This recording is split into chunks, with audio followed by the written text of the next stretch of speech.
Hello everyone, I am Tacit and welcome to the Gems of All Campaign 14, Week 7, Day 2. So we got a random surprise. Well, for one, they fixed your troop, by the way. It does do the correct storm now. So that's nice. We can actually use Daughter of Yasmine and, use that properly, now that it works as intended. But anyways, the more interesting thing is we got a randomly new weapon today. The Wand of Stars. There's one thing kind of relevant about it. It uses every color. It uses every single color. But yeah, 18 mana costs, 6-colored weapon. The third ever 6-colored weapon. And the only 6-colored weapon added in recent times. The two that were originally added, we're talking like 5-6 years ago. So this is a modern 6-colored weapon, which, that's scary. But anyways, what does it do as a choice mechanic? It either creates a bunch of elemental stars, specifically 6 of them, while blessing all allies, or it'll create 7 umbral stars. The elemental stars are brown, red, green, blue, whereas the umbral stars are yellow, purple, and then curses all enemies.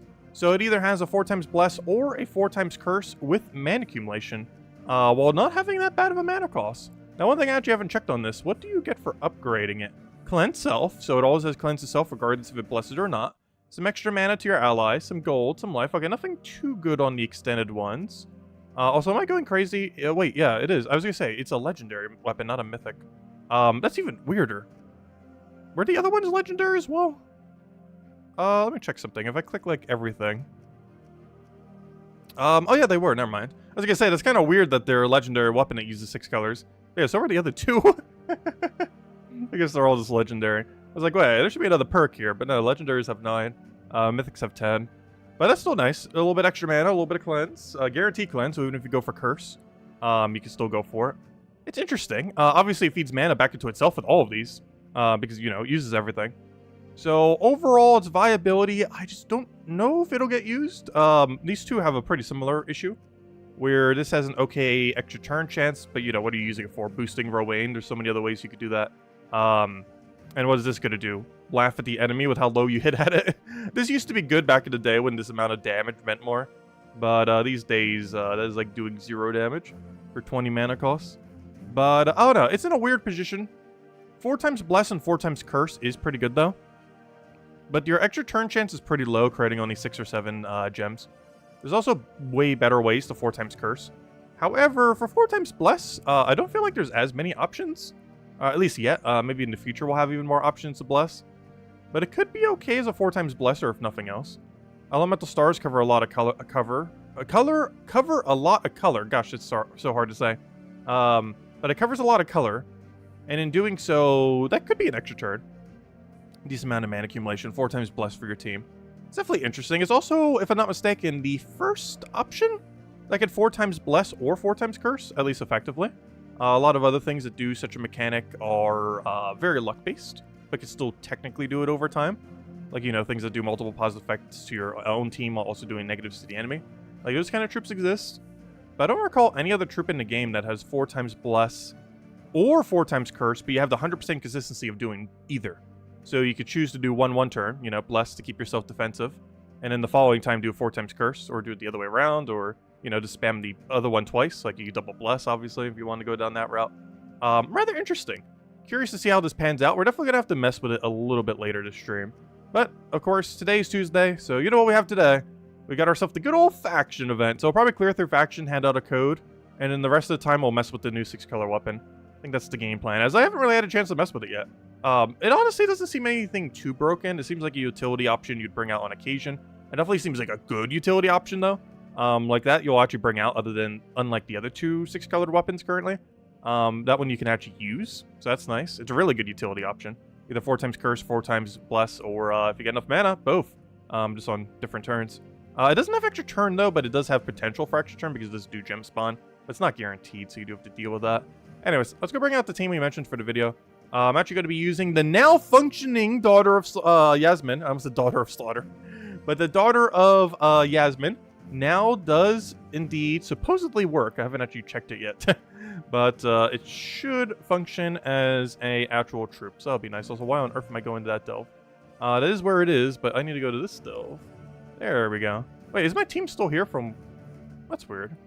When we did like a high team with it? Anyways, let's go with Ruane. Anyways, hello everyone, by the way. Hello, let me start from the top. Hello, Lester. Hello, Roman. Hello, Logic Slayer. Hello, Stacy. Hello, Supernova. Hello, Chad. Hello, Isabel. Hello, everyone else. Welcome, welcome, welcome. Okay, can we do anything off the starting board? No. Do we still go for it? No, we have Leprechaun. You don't need to go for it. She's basically just there if we have to. We're generally... Oh, so hello, Humberto. We're generally not actually going to be clicking her unless the board is really, really good because she's blocking on green, of course. That also allows her to double cast. But otherwise, we're going to want to go for Leprechaun. Ooh, we're actually going to have to delay a turn there. Not ideal. So that reminds me, my metal setup's not set up. I should probably make sure it is before we head down there. I think I have the cleanse on my other one right now. However, 20% armor is what we want here. There we go. Alright, let's go back. Technically, we could go off the 20%. We're only getting 4 starting mana on Rowane's, but, I don't know, it's still a little bit of mana. It's very... I highly doubt 4 armor is going to make the difference. Or, sorry, 8 armor is going to make the difference between killing and not killing. So, we'll go with a little bit of mana. It's a lot more likely we might be short on 2 mana than we are going to be short on 16 damage. Now, here's the starting board we can go for this. So, we get so much excess that you can see, even though it's absorbed all the green and got its mana back, Rowan still has full mana, which is what I was trying to explain earlier. Where, like, she's blocking, but she's technically not blocking. Because you could do something like that, and there we go. She not only filled herself up, but she filled up a Rowan. And if she got enough, she could even fill it to the next Rowan. But otherwise, we click the Leprechaun. She's technically not blocking any mana there. And if the board's very favorable, she can simply just cast.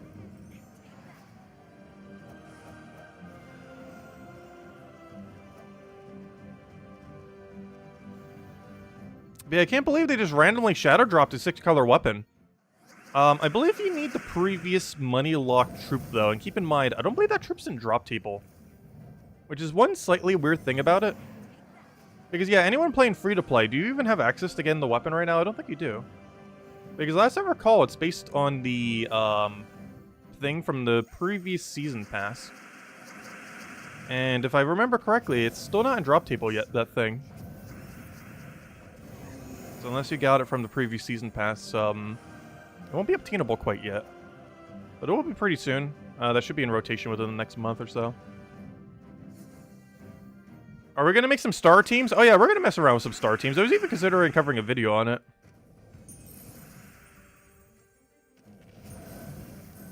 We definitely got to cover a video on Daughter of Yasmine, that's for sure. But honestly, I might cover one on the weapon itself. I'm just not sure what to really use it with. Because it's more of a utility weapon. So you can't really build a weapon around it, because the team is going to be based on whatever you put your damage source as, not the weapon itself.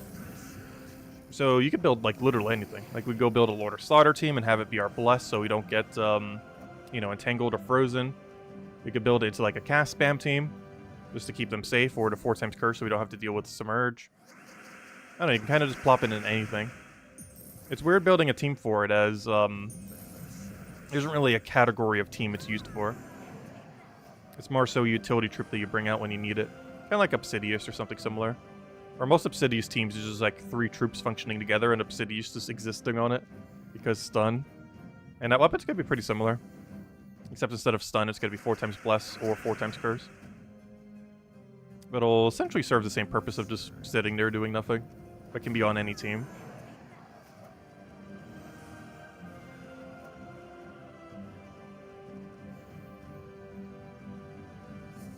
I don't know, it definitely has some potential. It's definitely better than the other 2 in the current state of the game. Which I would sure hope so. Those 2 are so dated at this point. Yeah, Wand of Stars. It just dropped last night. Like many things, a couple hours after the stream, they randomly at like midnight dropped info. Last night's info was they fixed Daughter of Yasmine, which technically we're utilizing right now. And they also added a new 6-color weapon. For seemingly no reason. Because I checked the forum, there's no reason as to why they did it. There's just like, oh, hey, here's this weapon. Which is just strange. And it uses the previous season's Terra card, which is something they used to do back in the day. Originally, when they were releasing Terra cards, the assumption was, oh, we'll get a new mythic weapon or legendary weapon with like every single one of these Terra cards. Because initially, that's what they were doing. But then for whatever reason, we went like 2 dozen Terra cards in a row where they're like, yeah, here's the Terra card with like no follow-up. So now it's more of an outlier when they do actually do it. Because for the longest time, we've been, like initially they were doing every Terra card gets a weapon. Or, you know, every Terra card has some kind of use. Either for a troop, a weapon, something else. And then they stopped doing that for forever. And now, randomly out of nowhere, they're like, oh yeah, this Terra card has a secondary use now. Very strange. The weirdest part is, I don't think you can get this Terra card right now. So if you didn't already get it in the past. So it's not like extra incentive to be like, oh, go buy this Terra card. We have a thing for it. Because you can't. It's just really strange. Also, hello Theo, welcome, welcome. Hello Emanator. It's just a very, very weird thing.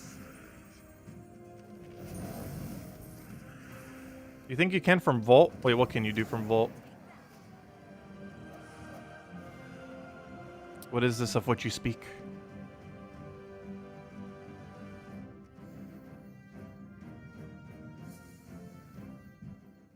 Oh, you mean the Vault drop table? I'm not sure if they've added it yet. Can anyone confirm? Because it shouldn't be in drop table yet. It will be in the future. But it shouldn't be in drop table yet. I don't know, I don't have any Vault keys left, so I haven't been opening them lately.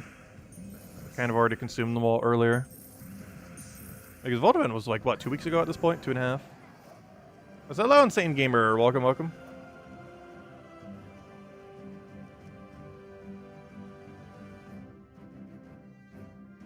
Did I send some of the Pokemon from Pokemon Home to Pokemon Scarlet and Violet? I haven't yet. I've been meaning to. I think we might do a stream for it at some point. I haven't played Pokemon Scarlet and Violet since, like, February. I was a lot more hyped when Legends Arceus got home access. Because we were doing a lot more with Pokemon at the time. But no, Scarlet and Violet got it, and it's like, it didn't even get me back to go and put them in. But, I don't know, I probably should. There's not even that many ribbons to go for, though. Like, I guess I could unlock all the ribbons on my favorite shinies or something. But that will take, like, an hour or something. Or maybe a little bit longer, because I'm not Master Rank. I would have to go get the entirety of Master Rank back. Oh, gosh. You know how long that would take? Oh, no. That would take, like, 6 hours. Because even though it takes, like, an hour or two to get from when you drop from Master Rank back to Master Rank, if you're starting all the way from nothing, because we would be, because we haven't played for so long, if you go all the way from nothing, gosh, does it take forever to get back to Master Rank. Not to mention, I don't even know what the meta is these days. Though we could probably plop together, like, our favorite Pokemon, whatever seems broken at the time, and we'll be fine. We did that last time. We went with, like, Flamigo the entire time. We really liked Flamigo. And we went with, like, a really weird Feint build that no one expects, because no one ever uses Feint, but everyone uses Protect, so no one expects to counter Protect. Which I still don't understand why people don't use it. Like, I guess on a super competitive level, it would be slightly bad to use. Because I believe the current season is open team sheet, so they'll know in advance that you have it. But in non-open team sheet format, they don't know you have Feint. No one runs Feint, so you run it and it catches every single person off guard. And then you just sweep straight to leaderboard. Or, you know, to the thing where you get the ribbon. Or at least that has been my experience with it. Also, the other thing that was really off guard on people was it's actually... I'm pretty sure that's changed now because we probably have more Pokemon that we can use in competitive in Scarlet and Violet. But at the time, it was actually the only Pokemon that had Scrappy. There are a few dozen that have it, but it was the only one that had it in Scarlet and Violet, at least initially. And it caught a lot of people off guard, because, you know, it's barely even in Scarlet and Violet. But it basically allows it basically allows normal and fighting type moves to hit ghost type Pokemon, which are normally immune to those moves. So a lot of people would run something like, you know, like Protect Gimmighoul, which is like a Ghost Steel-like thing, and they'll think, oh, I'll be safe. And then you use Feint on them into some other move, or even just close combat them because you normally outspeed them. And then, boom, they're dead. It's fun. But anyways, I will need to go revisit Scarlet and Violet at some point. Not sure if we are this week, but maybe next week. Definitely when the DLC comes out, that's for sure. That's not till, like, what, August at the first one?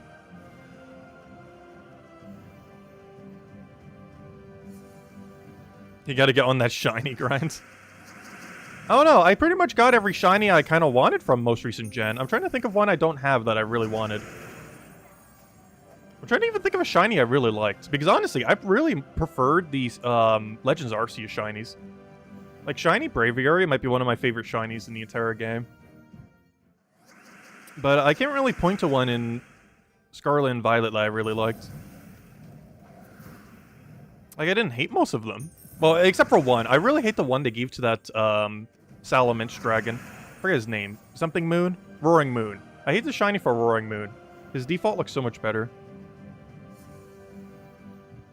That's probably the only shiny I, like, actively hate from that game. What do we need here? We'll throw that down.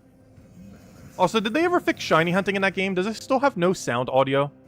Because that was such a strain on the eyes. I hated having to look so closely at the screen. Being like, oh, is that a shiny? Is that a shiny? I felt like so paranoid anytime I opened the game. Because you're passing like 10 shinies per second. Because there's no sound effect or anything.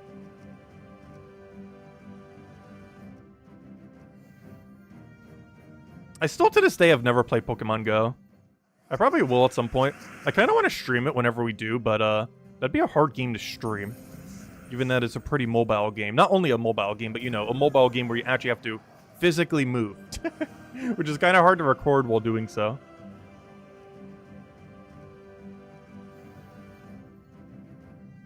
A bit of a weirder format compared to the average game.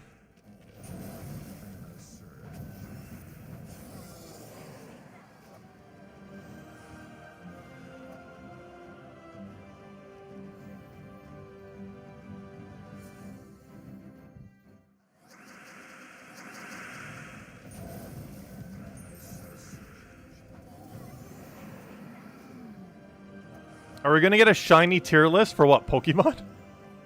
You know how long that would take? There's over 1,000 Pokemon. If you thought 100 mythic tier lists took a while, technically 116. Though technically, Gems of War does have more troops than it has, there are Pokemon.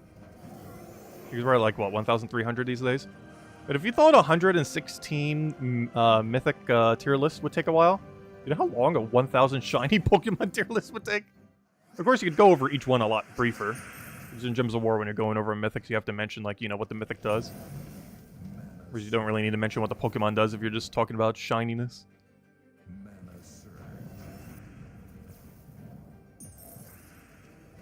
Unless you were to competitively go over every single Pokemon.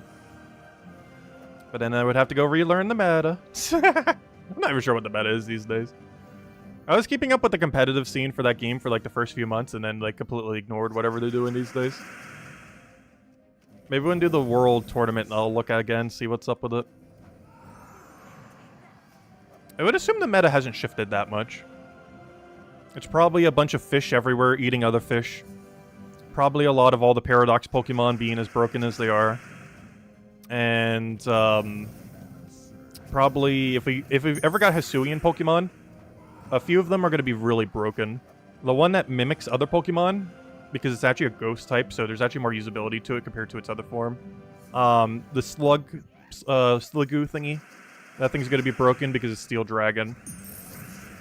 Which, with, like, absurd bulk. So it's probably going to be used on some mid-range Trick Room teams, especially if it's a really quick meta, where everything's, like, high speed. And, I don't know, what else was broken from Legends Arceus? I think that was the whole list. Because they nerfed Braviary into the ground for the main game. Because its main gimmick it had in Legends Arceus it can't use properly in the main game. Which is sad. That means we can never use it. We're probably still going to try, but it's just in a weird in-between that does nothing. Right, we're almost there. We can almost go try that 6-colored weapon. Soon, TM.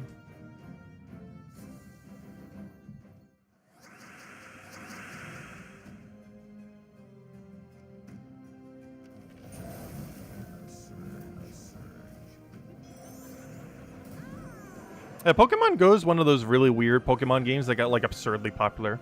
Like, to a degree, like, every Pokemon game does at some point. But, that was the first one that wasn't, like, locked to a Nintendo console. So, you know, like, pretty much anyone could, like, get into it. Which is rather unique for, the Pokemon franchise. Because other than ROM hacks that are illegal, it was pretty much the first time it was ever on not Nintendo console. At least in a substantial way. And that was, like, what, back in 2015, 2016?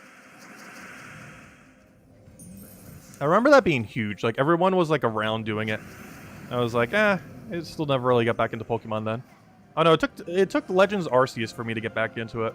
And then we only got into it for, like, a year, and then we burnt out on it. We'll be back, though. Always a fan of the franchise.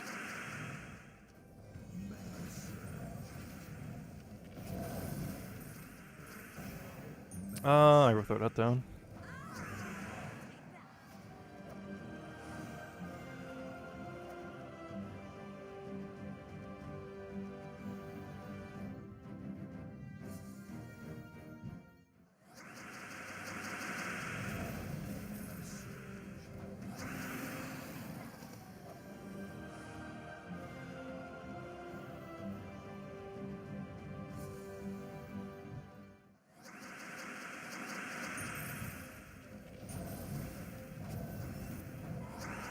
So I'm surprised. We're still in one-shot range? Well, I guess, yeah, this is the last floor we get to one-shot. 70 and 80, we stop one-shotting. That's what the second Rowan is for, if you wonder why we have two. It's not just there for show. There's an actual reason to it. But it won't be fully realized until we move one floor forward.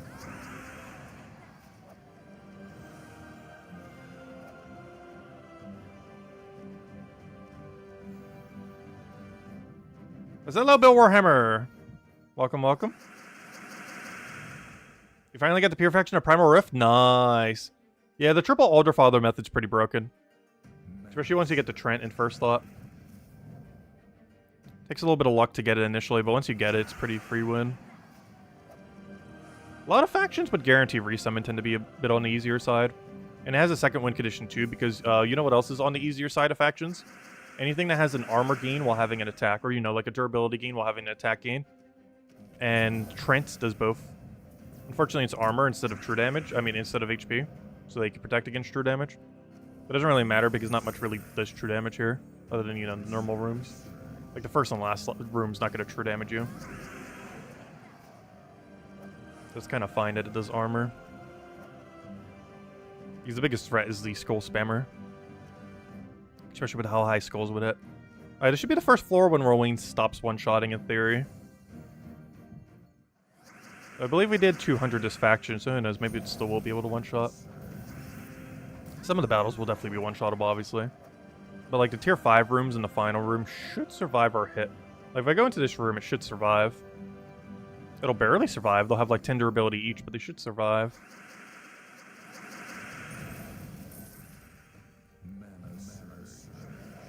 So much so, I'm actually going to go for a little bit of mana there first. Yep, they survive.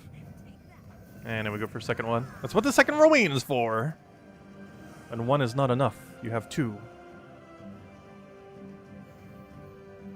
And this fight should also be another one that doesn't go down in one hit. You just cast it again and you're good to go.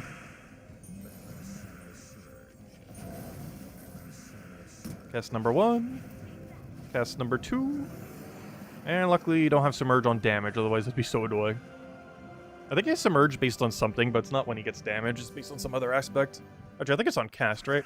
Oh, so we just got him again, I guess I could check. Yeah, he doesn't have it on any on trait, just 4 times Submerge on cast. Which he's not going to get the chance to cast, so that won't matter at all. Yeah, they fixed the Daughter of Yasmine spell, I mentioned that earlier. It's basically our first time we've gotten a chance to use it. But yeah, I plan tomorrow to cover a video on one of them. I'm not sure if I should do it on the weapon or the, her. I don't know, what do you guys think? Tomorrow's video, should we go over the new weapon or should we go over, Daughter of Yasmine? I plan on covering both of them. I was not sure which one to cover first. Because we got a new weapon today, but she's better. Like, I actually see me using her in the future, was that new weapon. I'm not sure if I would actually end up using, ultimately. Like, I probably will here and there. It's an interesting utility weapon. It's just the problem is it's a utility weapon. So how often are you really bringing it out unless you, like, absolutely direly need it? Why can't it be both? Not sure if I have enough time to do both tomorrow. But theoretically, yes, we could do both. I've been having to watch the dog the last couple days. And I've been getting so little sleep. because there's only two people that it doesn't bark at, which is my mom and the other person who normally looks after it. And otherwise, she just keeps whimpering every single few minutes or barking like crazy. And I actually woke up this morning, though I went back to sleep, but I actually ended up waking up at like 6 or 7 a.m. because the second my mom went out the door, she just started barking and ended up waking me up. So I've been getting like very little sleep the last few days.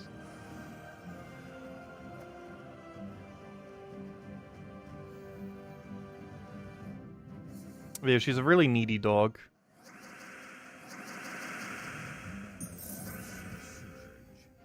Yeah, it's almost like one of those Chihuahua-like dogs. It's not a Chihuahua breed, it's one of those other breeds. But it's one of those super needy breeds that when they're, you know, when their master's not around, they get, like, all absurdly needy. And if they're around anyone else, like at some kind of pet thing, like if they're getting groomed, or if they're at, you know, me having to watch them, they're just constantly barking the whole time.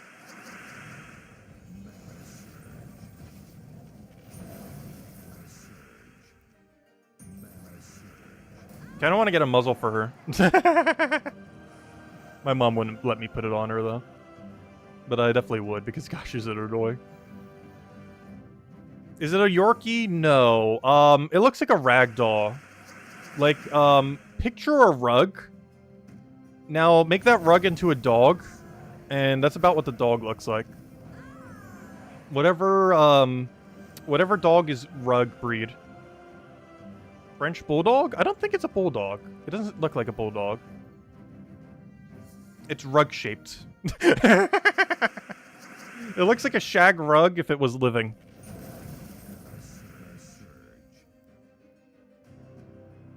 It's just a big rat that barks, pretty much.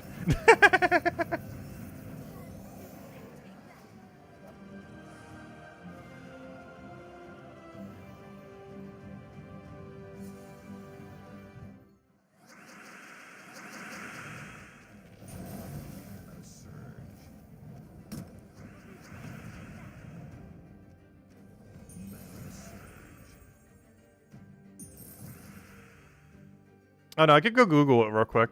Let's see, rug-shaped dog.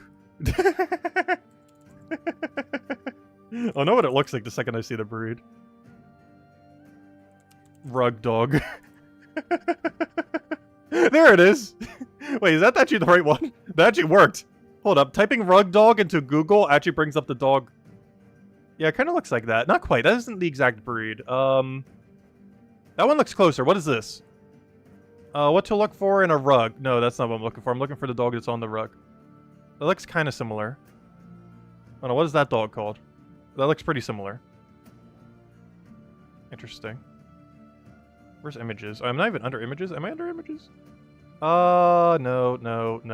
Yeah, this dog looks the closest. Not exactly, but it looks the closest from anything I can see here. I'm not sure what breed that is, though. Yeah, whatever that thing is. Not that one. That one's not as close. Like, whatever that one is. Let's see. Not that one, no. Not that. It's not that ruggy. Let's see. Yeah, that one's pretty close. That one's also pretty close. Not sure what breed that is.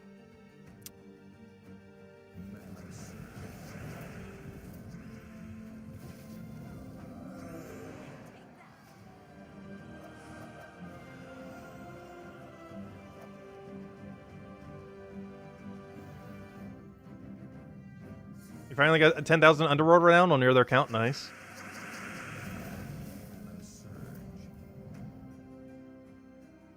All dogs are needy. True. I don't know.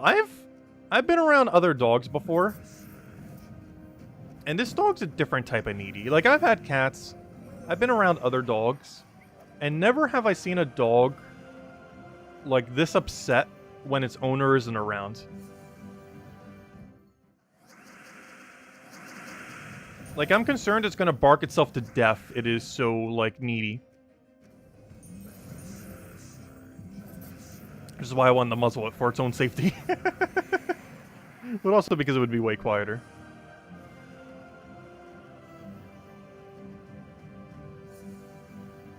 But, like, it legitimately barks that much that I'm actually, like, concerned it might die from barking.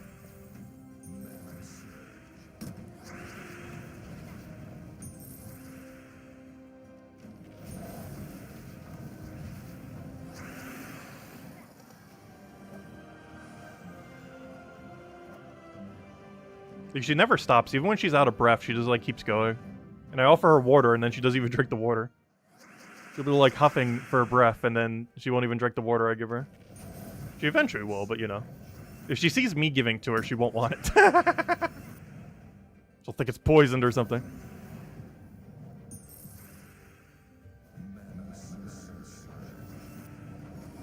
Because I tell from her face she definitely drank it. But I guess she doesn't want me, like, anywheres around before she'll drink it.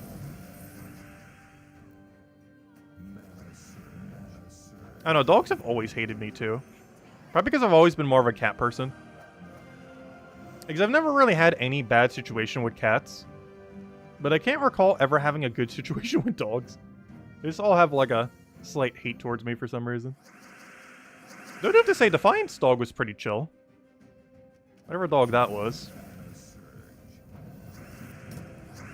Actually, I'm not sure if Defiant's here. Yeah, I saw his dog, and that was a pretty chill dog.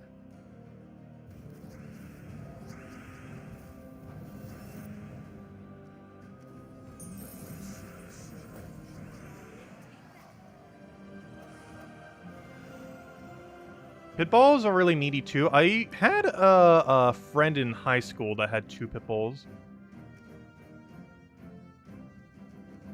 And I've been over at her house a couple times. And, I don't know, they didn't seem too needy. They really liked to, like, cuddle up onto people. So I never even realized pit bulls were generally that friendly. I always had, like, a negative connotation to them, but they were kind of, you know, chill. They were pretty well trained, though. I don't feel like the average pit bull would have been as trained as those 2 pit bulls were. Alright, let's go grab these real quick. Oh yeah, like, just go ahead and do a code as well.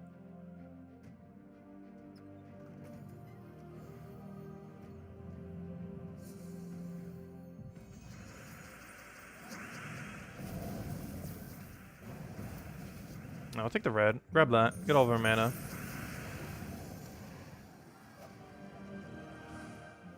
Alright, let me go hand you guys a code. We'll have a second one in a little bit, but here's the first. And I say first because we'll probably hand out another one in a little bit. We're messing around with the weapon.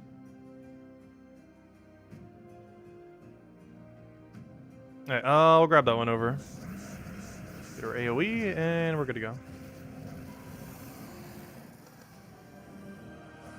It's a little ginky, by the way. A toy poodle? I don't know, what does this look like? It's not a poodle. Like, the type of dog it is isn't poodle. I was always compared to poodle because it's needy like one. It's not actually shaped like one. I clicked the link, it didn't load yet. Though I did do it on a slower computer. Loading, loading, loading. Loading, loading. What does this thing look like? Loading, loading. I see a slot where image should be and it hasn't loaded. Loading, loading. Oh! Wait. Is it actually a type of poodle? That actually does look like it. Kind of like it. Not exactly, but yeah, that's pretty close. Wait, is that why it's as annoying as a poodle? It's like a subcategory of poodle? Interesting. I'm not sure if that actually is. It looks similar, but I'm not sure that's exact. But, no wonder why it says needy as a poodle. Every negative connotation I have to a poodle, I have towards that thing. So, that might explain why. It's actually might be a subcategory of poodle. That would kind of explain everything, because honestly, it acts exactly like a poodle would. In every possible negative connotation. So that might actually be the breed, I'm not sure. Like, it's a bit larger than that. And a bit scrappier.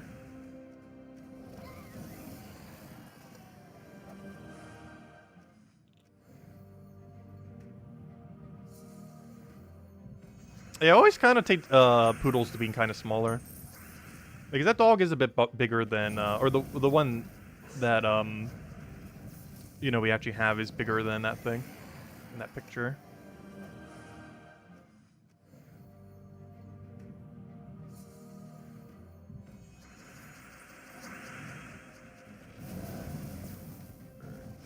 But yeah, I would never get a dog.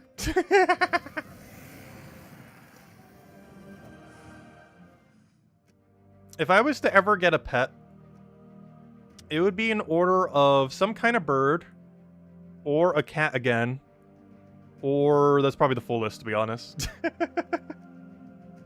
I would either get a bird again, or I would get a cat again. I can't see myself ever picking up much else. Though even those, I'd probably still never do. Yeah, cats are awesome. Anyone who hates cats haven't gotten the correct cat. Because Persians are probably one of the best breeds ever. But there's a lot of other good breeds too. Because there's a lot of cat types that aren't that scratchy. They just kind of sit there, chill, and they're kind of like dogs, but they aren't annoying. They're like all the beneficial things of dogs while just kind of, you know, sitting there in the sun.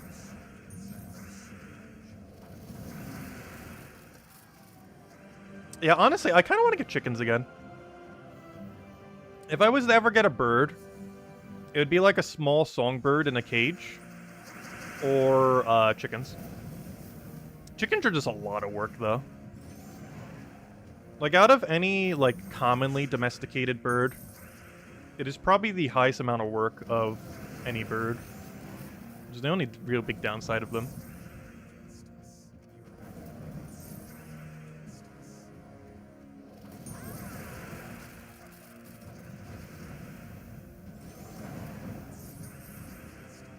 Because most small cage birds are pretty low maintenance. Whereas chicken is absurdly high maintenance.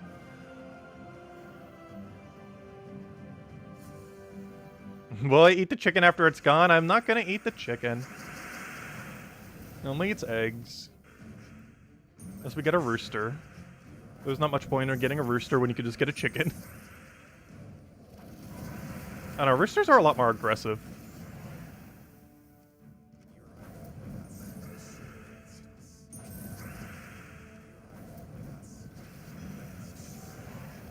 I have had a rooster before as well. Mostly to keep the chickens company.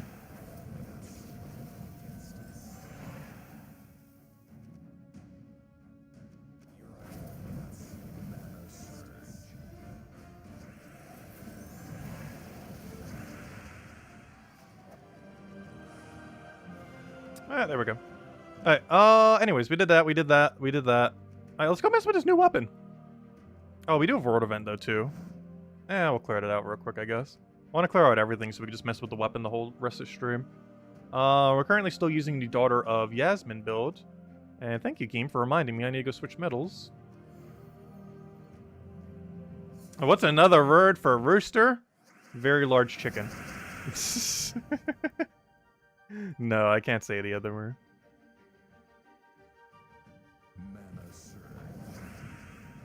A massive chicken nugget.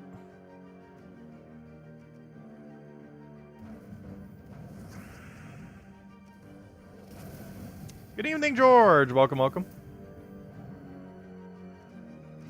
Hello, Defiant. Hey, we're just talking about your dog earlier. It came up randomly in conversation. I'm not sure how we got on the topic of pets. But we are currently there.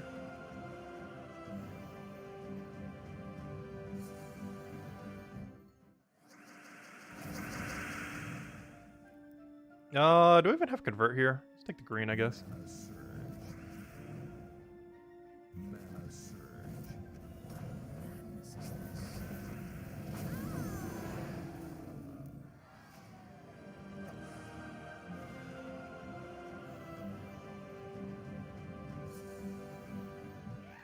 Hey, very nice.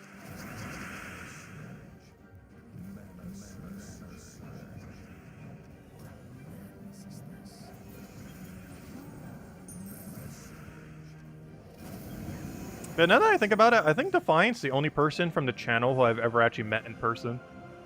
Also because I don't really go to any conventions or anything. I don't know, do any of you guys live in the New Jersey area? I'll be there seeing family probably next month.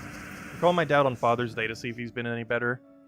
Because I would have already technically been there for Father's Day, like probably already right now. But he ended up having some back issues. So we're kind of just waiting for that to go over before I head back down. But once that's situated, I'll probably be heading there for about a week or so. Don't have an official date yet since the previous one technically got canceled in a sense. But I do plan to go there sometime this summer. Like early summer, probably next month or so.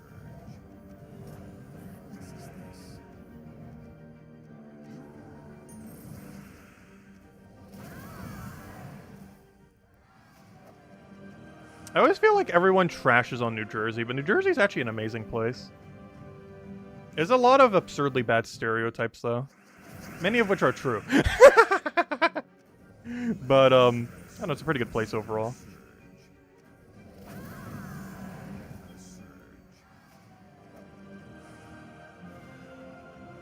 Though I do feel like the only people who like New Jersey are people who were raised in New Jersey. Like, I'm not sure of anyone outside of New Jersey who's just like, New Jersey is a great place. You have to have been there for a while. It gives a bad impression if you're there for a short duration. It's like nicer in New York, pretty much. It's essentially just slightly, and I mean ever so slightly, lower cost of living New York is like the easiest way of describing New Jersey. It's just the southern New York, basically. But still very northern. Not southern New York in that people are there, like, southern-like. But I mean southern New York as in it's directionally south. Because it definitely has a lot of northern qualities to it.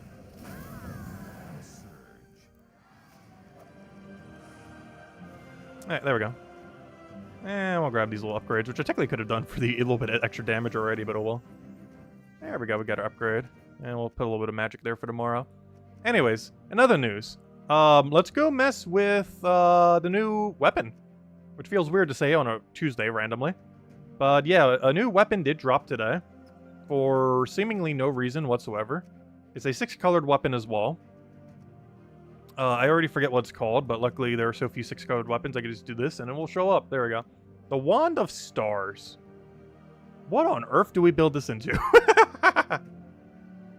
This weapon is, it's interesting. Well, the most interesting thing, it uses every color. But you get to choose a color, or sorry, you get to choose one of two things. You get to create either 6 elemental stars, which is brown, red, blue, green. Or you can create 7 umbral stars, which is yellow, purple. If you create the elemental stars, you will bless all your allies as well. And if you create the umbral stars, you'll 4 times curse the enemy. The only follow-up that is particularly relevant is if it does go the umbral star route, it gets declined itself. Because it's going to have cleansed anyways if it goes down the other route, so this is redundant if you do the positive one. And it also gets to give 1 mana to all allies. Which, you know, that's not a lot, but it can often be the one you need to go from, you know, not full mana to full mana. Especially when you already have some mana accumulation to go with it. It does not have any auto extra turn, but does have a decent chance at extra turning. Those kind of stars, you know, they cover a lot of colors. Particularly the elemental ones. I have no clue what I want to initially build this into, though. Because what do you really need this for? Ideally, a team that would benefit from having option to curse and bless. But not so much so that it immediately needs curse. Like, for example, King Iron Gut wouldn't be that good of a synergy. I guess we can just kind of go like a mana, like an all-in mana and put in last slot kind of team. And just have like damage source. Because I kind of want to go down, I was mentioning earlier, like a Lord of Slaughter route can benefit from it. Because Lord of Slaughter actually needs both effects. It needs the curse so they don't have any kind of barrier or anything like that. And also so he can apply Death Mark. But he also needs the bless so he doesn't get entangled or gets unentangled or gets, you know, frozen or anything like that. And then we just plop like one other option down. Which would probably also be a skull-related damage source if we're going down this route.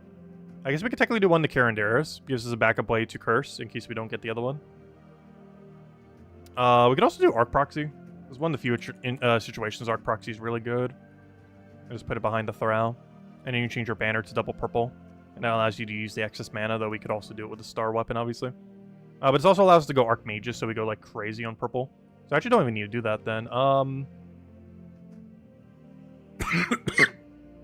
I think we create it into what? Green?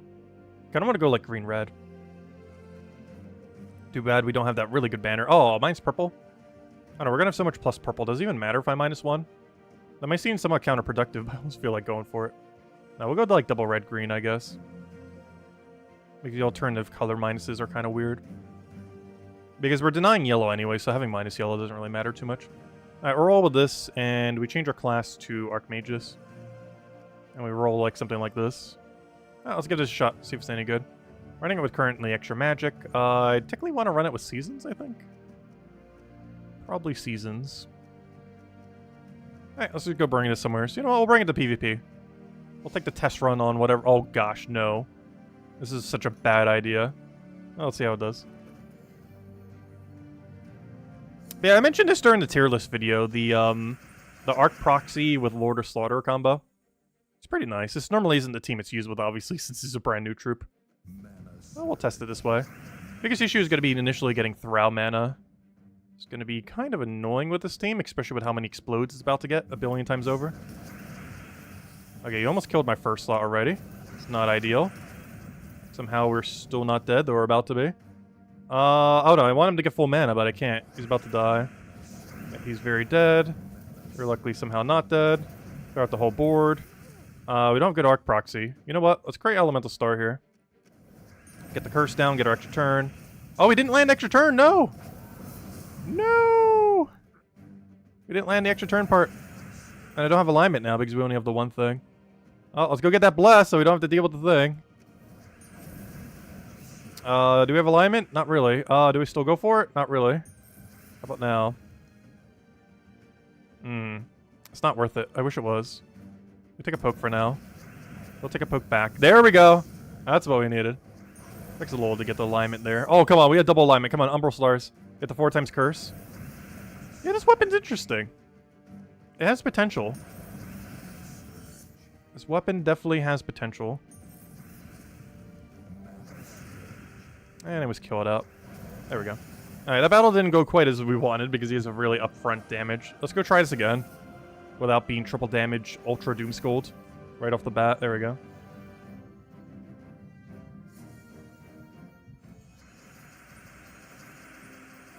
How many have picked up on our gaming lingo? Oh no, do I have that much slang in that regard?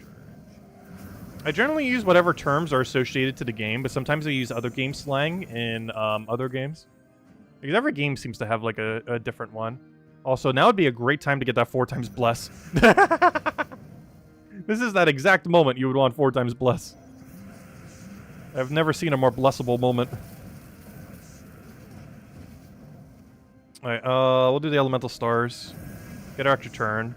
Oh, no, wait, come on! We're missing the extra turn every time we need it. Alright, let's just do a billion damage.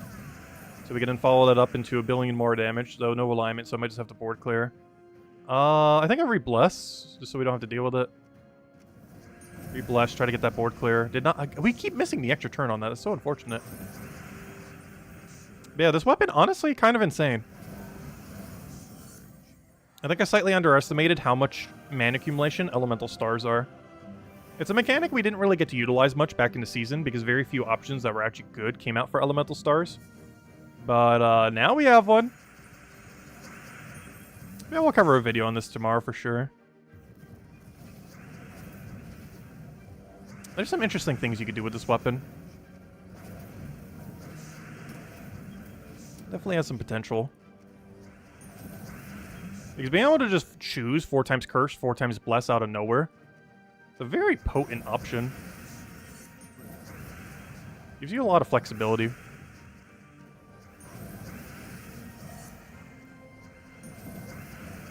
Oh, come on, Arc Proxy. I needed your 1 mana. That would have been perfect alignment. Luckily, you still have it, so it doesn't really matter too much. There we go. Oh, what's Theo's question? What's the latest they've... wait. What's the latest they updated on Gems of War, by the way? You've not been up to date on the content. Oh, what's the most recent thing they've done?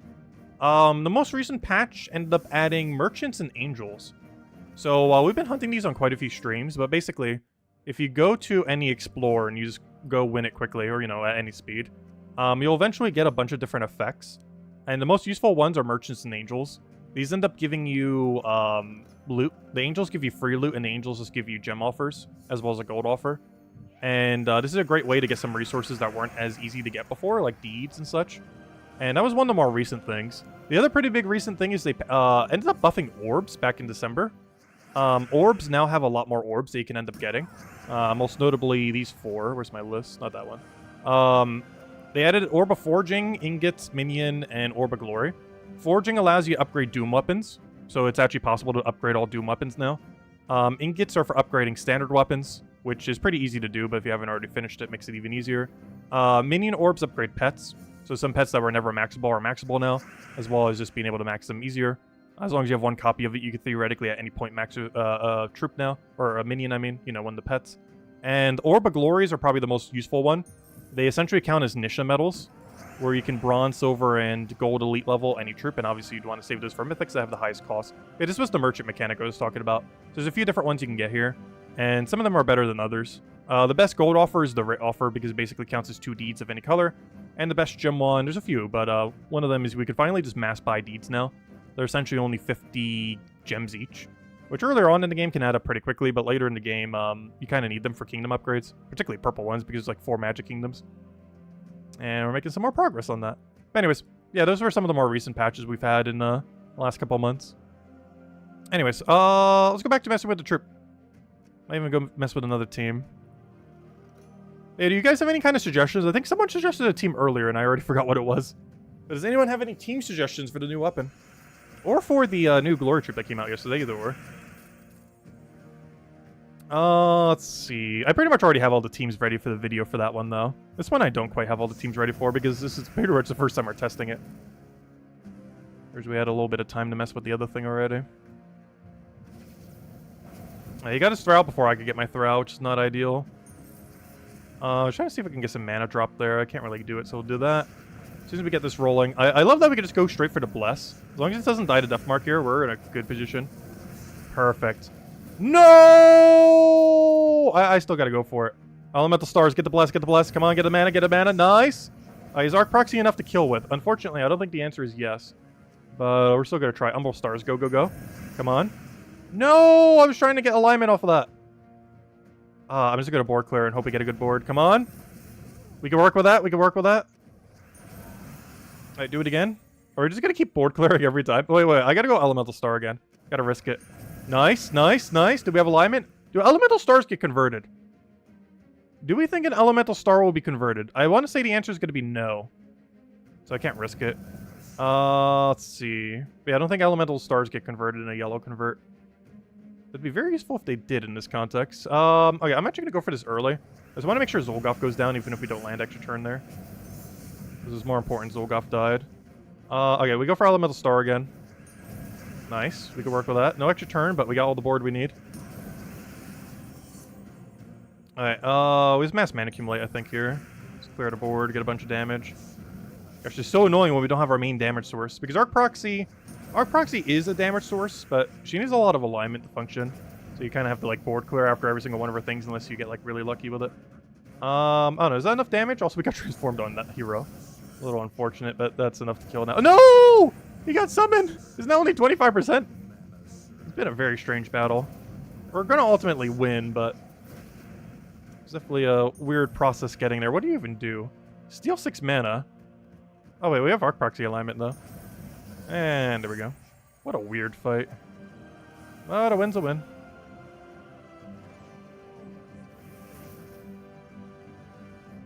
Oh, we have Infinite Truffle Loop. Or Goblin Loop, I should say. Oh, so hello, Jay! Welcome, welcome. And no problem, Theo. If anyone else has any other questions, let me know. We'll go for the purple. We'll leave everything else intact, and we should be good to go from there. Alright, we'll throw everything down. Get our mana accumulation. Get our other poke. Can we get any alignment here? I can't do that. I could do the Elemental Star thing. I need the Bless, so let me go for the other one. You get our Bless. Did we extra turn? No, we did not extra turn. That's unfortunate. But I think his extra turn rate seems pretty inconsistent. Oh, did he just infinite loop on us? We got our Bless, though, so we can't do anything too annoying. He can't mass silence us or anything. Which is normally what would happen in this situation. Our whole team would be silenced right now. But because we're 4 times blessed, he can't get it down. What he can still do is his infinite loop, though. Hopefully he'll eventually just get distracted with a skull. Ideally sometime while we still have our damage sources. Come on, 2 HP, you got this. Negative HP, you don't have this? Okay, we got oh, no, we didn't get infinited. No, we don't have enough team left unless we get really lucky here. We did not get very lucky there. Yep, we got infinited. We got 4 times Goblin. Yeah, that's technically what that team tends to do. Anyways, let me go try to send Explorer 12 real quick where we don't have to deal with anything annoying. Hello, Explorer 12. But then again, we would have even less need to use the effect on it, though. You'd mostly want to use it in PvP-like situations. Like, this is pretty much like a PvP utility weapon. Which is why I was mostly initially spending, or, you know, messing with it in PvP. Because outside of PvP, you're not going to need this as much. There's better mana accumulators out there. You're barely ever going to need these secondary effects. It's pretty much exclusively a PvP weapon. Though, I say that, we currently have Lycanthropy on us, so one thing we could do is Elemental Star into... Gosh, how was that not an extra turn? That so looked like an extra turn to me. But we just do that, get our Bless. Wait, did I do... Oh, wait, I did Curse instead of Bless. Fail. I forgot, we have to do the corresponding one, don't we? Not which one has the higher chance of extra turning. So if we want Bless, we have to do the other one. Alright, let's just take our purple. Grab a Thral. Potentially grab a second Thral. Nah, we're just gonna go for damage. Alright, do we have Arc Proxy? Scanning, scanning, scanning, scanning complete. No alignment. Throw that down. Let's see. Rescanning. And go for Slaughter. Ooh, no, it didn't align. It looked like it would in that corner there. A little unlucky there. Do we have Arc Proxy alignment? Somehow, no. You know what? We're gonna go for the Bless chance. No! What's with our misses this battle? Gosh, we're getting as unlucky as we did in Darkest Dungeon earlier today. Also, don't watch that Darkest Dungeon stream. It went horrible. It was funny, though. I have never seen so much back-to-back bad luck as we got in the Darkest Dungeon 2 stream today. Like, we did near impossible odds way of losing. I think every possible luck-based roll where we could have died, we died. Even when taking preventative measures to make it so we had a higher number to not die with, it still somehow died. We're just gonna go for this, get the whole board clear on the right side, so we can just go straight to Lord of Slaughter and take everything out one by one.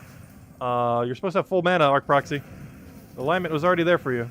Alright, we'll go for the Arc Proxy there. I kind of want to Bless up. The problem is he's gonna die if I do, so I'm just gonna go for it, hope it lands. We'll take that, we'll take that, we'll take that, take that. There we go.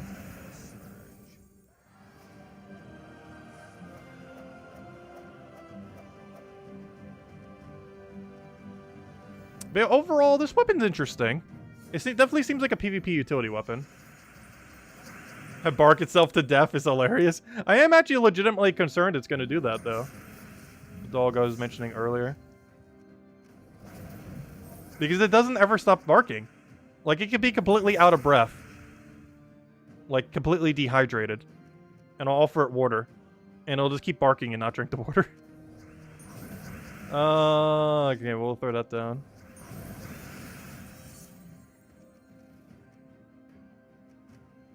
Go for the Bless here in case we need it. Once again, not an extra turn. Let me check something. Does Elemental Star get converted? It does not. Ooh.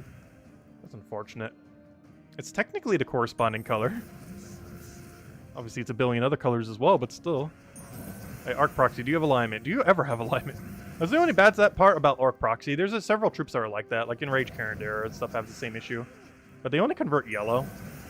And gosh, can it be annoying to get their yellow alignment sometimes. Oh, we have it. Perfect. Oh, there we go. What were you mentioning? It's not better than Bane, but could work. No, yeah, this is a pretty underwhelming weapon overall.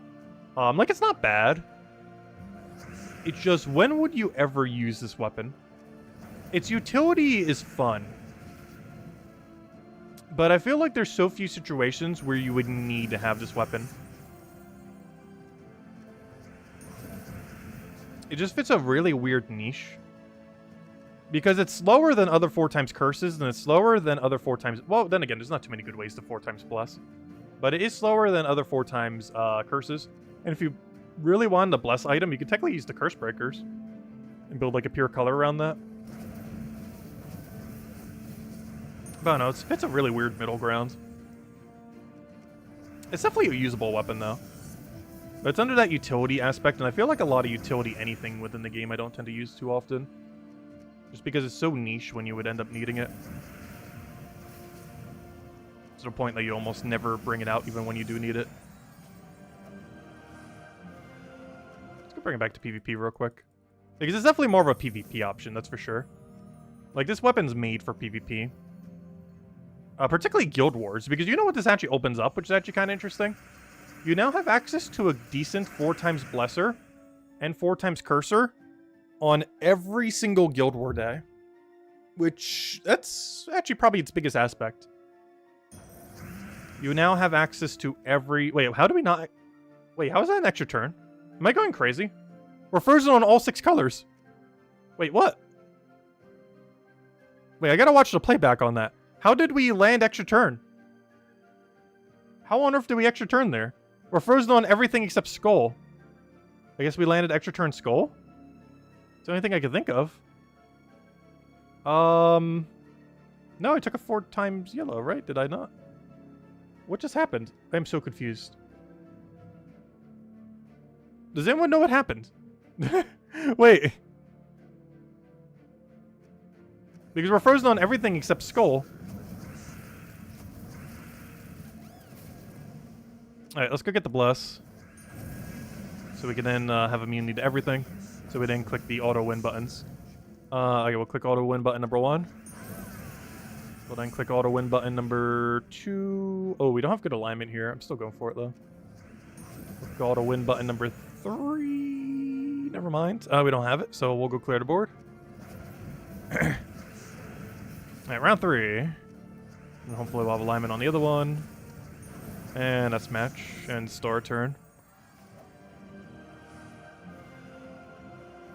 Tribute should be ready. I'll go check it. Use the wand to skull with the waterfall team. Wait, what's the waterfall team? Oh, so apparently servers are bad right now. Servers are... is that many people on trying to mess with the new weapon? Everyone came for the new weapon drop. It's crashing the servers. That's kind of funny. I'm not sure why. They would be having server issues right now. Yeah, what's the waterfall team you were talking about?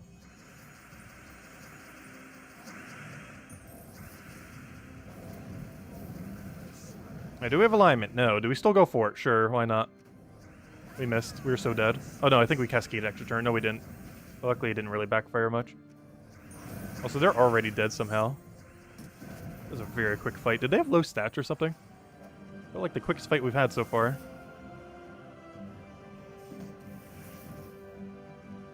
I would like a real team. Not just a billion little walls. But they only have 25% reduction. They don't really wall that particularly well. Come on, purple. This does have a big Thrall issue, though. Where, any Thrall team that just can't get its mana initially.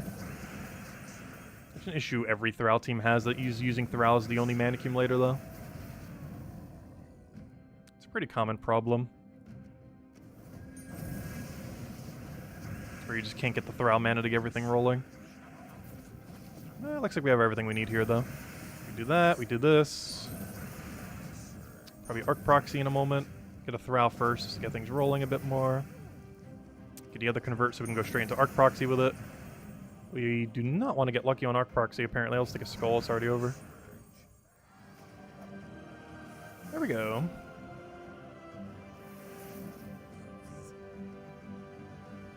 I feel like I'm using it more for Bless than anything, which honestly isn't that bad.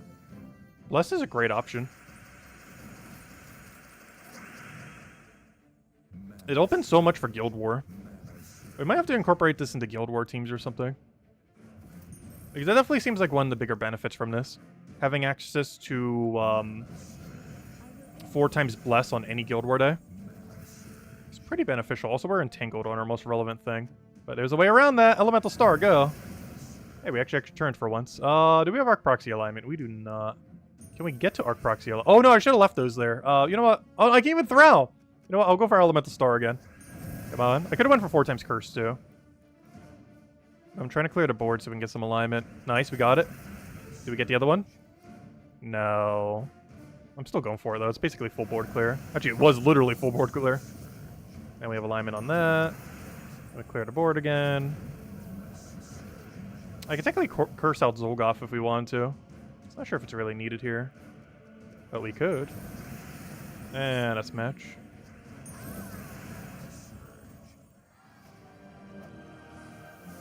Yeah, I like the weapon ultimately, to be honest. I just don't know when I'm going to bring it out. It feels like a weapon I'm always going to forget exists.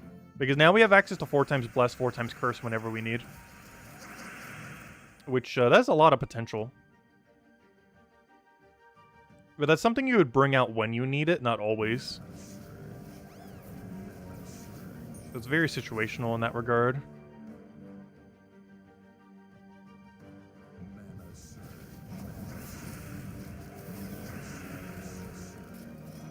Oh, we're gonna lose this fight. Oh, this is the old, Divinish Ball Aquilin meta. Oh no, he just moved it so I can't even Thrall now. Still gonna try to Thrall. Alright, we still make this work, kind of.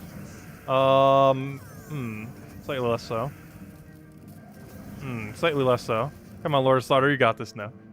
But yeah, that team used to be meta back in the day. Still functions, of course.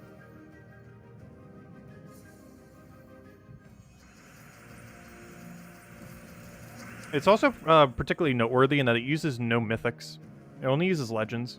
Though it does require a rope dart to work. Because the whole team is pretty much based around double skull converter rope dart. Yeah, I'm gonna risk this. Nice.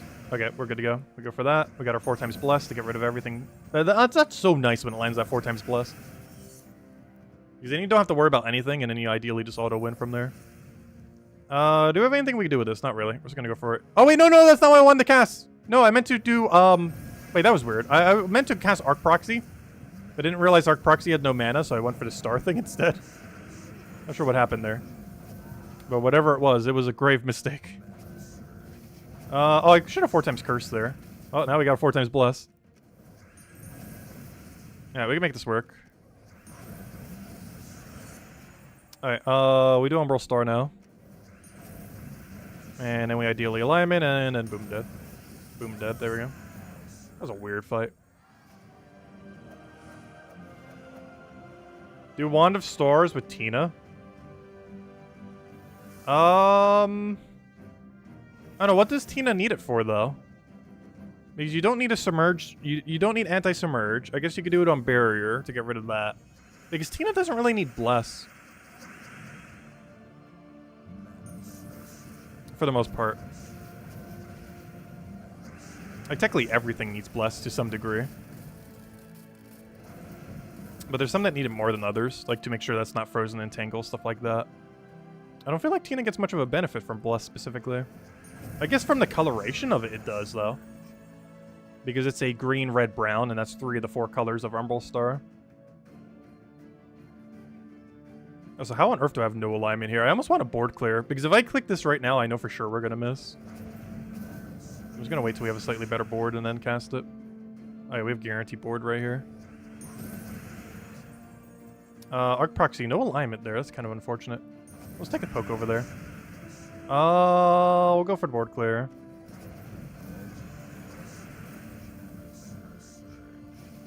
And that should be match.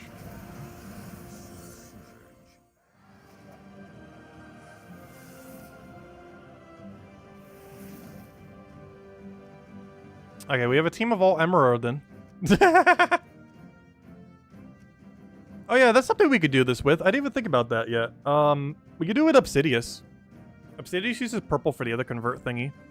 Let's go to round 2 on the infinite loop. See if we can get our Thrall rolling before he destroys us. Oh, we got an option. We got a chance. Come on, alignment. Where are you? Come on, alignment. 4 times Bless in case things start going out of control. Alignment. I think we just go for it. Go. Go for it again. Go for it again. Wait, take that first. Come on, just keep getting not unlucky. You got this. No alignment. How about now? Still no alignment. Keep clicking the button until you win. Just take a skull. There we go. I do feel like the 4 times Blessed is a lot more value than the 4 times Curse, though. Mostly because there's a billion ways to 4 times Curse, but not that many ways to 4 times Bless currently within the game. Like, this in many situations, especially since it covers every color, is now your best way to bless more often than not. Not in every situation, but definitely most. This is now like the new best in slot bless option. If you just want like a consistent all bless down the line. Like right here, we'll go for our bless, so we don't have to deal with those mechanics. Even if we don't extra turn, we still have the effective bless. Unless we just randomly get skull like we just did, cascaded. Do we have alignment here? We do not. I kind of just want a board clear. I can go for curse right here. Does that even help us? Like, it curses Zolgoth, but what is that really doing for us? Let's see. I'm gonna chance it. Nice. We don't have alignment. Is that enough damage, though? Doesn't seem like it, but it's gonna explode so many things that we're just gonna do it. Alright, I think that's enough damage. There we go, that's way more than enough damage. I keep forgetting, he has 100% armor piercing. Of course, there's enough damage. It's way more than enough. I know, I like it. Alright, let's go build another one real quick so we're not just doing only that team. Let's see. Wand of Stars with double Diamantina? The problem with that is it uses so much of the same color. We could probably get away with using it with one Diamantina. I think two might be a little overkill. Alright, what do we want to do with this? Though you technically could.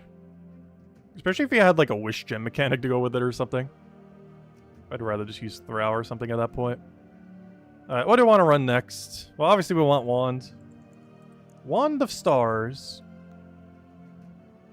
Also, I just realized something funny. There's not a wand category, so every wand is considered a staff in this game. Because there's no actual wand category for weapons. It's just staff. Alright, let's see. Also, it does not use magic in any way. Which is kind of also a little ironic for a staff. Almost like the Tesla issue. Where it's a mage that doesn't use magic. Because it's under the mage category because of how it distributes damage, but it doesn't actually use magic. Alright, what do I want to put with this thing? I'm just trying to think of a team that uses Bless very well. Actually, there is a kind of funny one that can. It's, Ishtara. That's not how you spell Ishtara. Ishtara. It's tempting. You get 12, you get 12 yellow creation with full AoE damage. I don't feel like that's enough. But it is consistent in that it keeps doing it over and over and over again. There's also one that you could put in the first slot and then slot down from there. And go like Leprechaun something. And go like Leprechaun second damage source. And all we would need for this is something that uses yellow that can also still mana accumulate. Yellow mana accumulator. I need Yellow Storm. Actually, I could change my class to Perpetual Yellow Storm. Because it does make this work a little bit better.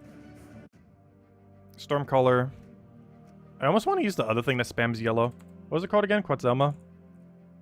Let's see. Like the double mythic yellow spammer. For damage pressure.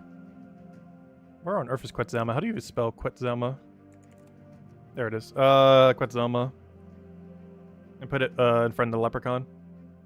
The biggest concern there is what if Leprechaun doesn't do enough mana? I could always have an unblocked mana accumulator there. I could use the new chicken. The Bork. I'm not going to go mech to make that work, though. Like, I just want Leprechaun for the initial start. But we can also do something like Mercy or something. It also gives us initial cleanse before we have the other thing going. We could try it. We'll do it with Mercy. Instead of Leprechaun. And now we have a double yellow crater. And now we obviously change our banner into all in yellow. And put the other one into... I would say purple because they both use it, but we also have denial of purple. So probably a green. I might even go none. I might just go double yellow. Because honestly, what do we want to minus? Alright, let's go give this a shot. Obviously we want to switch back to magic. Oh wait, did I just overwrite my thing with magic? That's a fail. Wait, that's funny. Well, we'll go magic. Magic. Oh, that's not what I wanted. Magic. Alright, let's go see what this thing could do. We'll do it in PvP. That's not a team, though.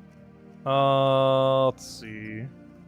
It's basically infinite yellow, hoping that we get the initial thing. We did indeed get the initial thing. So we do that, get a bunch of yellow. Oh, I just realized we don't have the half mana start for you, though. Wait, are you both divine? I could technically go divine Ishbala, but then... Oh no, it's still gonna be clunky regardless. Take the yellow. Alright, we got the thing. Oh wait, I don't have my initial bless, though. How am I supposed to feed that mana initially? Maybe Quetzalma should be the one in first slot. Because I have no way to feed my initial mana. Yeah, Quetzalma should actually be the one in first. Because it's better at mana accumulating. And then once we have it, we can do the bless thingy. And then kind of go crazy from there. Yeah, Quetzalma should actually be our primary accumulator here. Because otherwise I have to waste my whole turn to do this. And then once we have that, we don't get lucky. But then we can start doing the big Ishtaras. Gosh, Ishtara, you are useless! Maybe we just build around Quetzalma if we want to do this strategy. But then I don't need the bless mechanic anymore. Come on. Ishtara, I gave you the most perfect setup you could have had. There's a bunch of yellow, our whole team was blessed, and you do nothing. This is why we put that thing in the, what, C tier?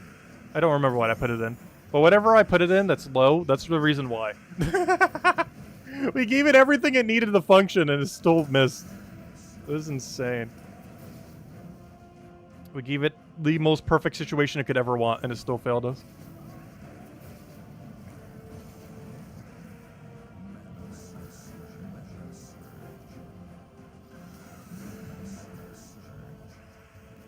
Is he not going to take the skulls? I guess it doesn't matter if he kills us, but there we go. I can't believe that. That troop is so bad. And there's no point in doing it with the other one, because that thing already has curse attached to it, so it doesn't really need it.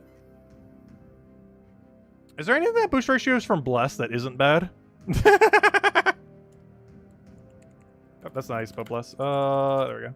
I was off by a key. You just do Bless off your thing. It's not boost ratio from Bless. You just do Bless on your thing, that's not boost ratio. You're also not boost ratio, you're just double Bless. You're also not double, you just apply it. Wow, we have really few boost ratios for Bless. I never realized how low it is. It's like one of the few we even have in the game. So yeah, we'd have to build around using the Bless to get rid of status effects. We can't use it for boost ratio. I guess we could technically 4 times curse the boost ratio, but there's other things that do that better, like being a Mercy. Okay, what else do we want to mess with? We can also just try to figure out things that are really good with those 4 colors, too. Actually, what other elemental star mechanics do we have? Elemental star. Is there any good troops in here? I'm not seeing any. They all look horrible. They all look absurdly horrible. You boost ratio from it, but how much damage are you really getting? It's not a lot. Why is every elemental star mechanic other than the weapon that was just added today so bad? How about Umbral Star? Are you guys any better? Wait. Is there really only one thing that created Umbral Stars up to this point? I didn't even realize that. This is a weapon that does too. Oh yeah, there are some weapons that do, but still. Let's see. Vanya? Oh yeah, that's that one mythic that does the thing. It's like a full AoE boost. It ends its turn though. It does have a little bit of resummon. Yeah, that wouldn't be worth building around. But it is something that does boost from it. Let's see. For the perfect team for a wand of Stars of Fountain. Yeah, there is the Fountain Star. I just figured it wouldn't really work out too well. King of Baryon. King of Ravens. King of Ravens is an interesting angle for it. We have the mass mana drain feature. Because we can 4 times curse into Raven. Because we can use that as our curse option instead of Bane of Mercy. And then use like Thrall something. Yeah, we can make that work actually.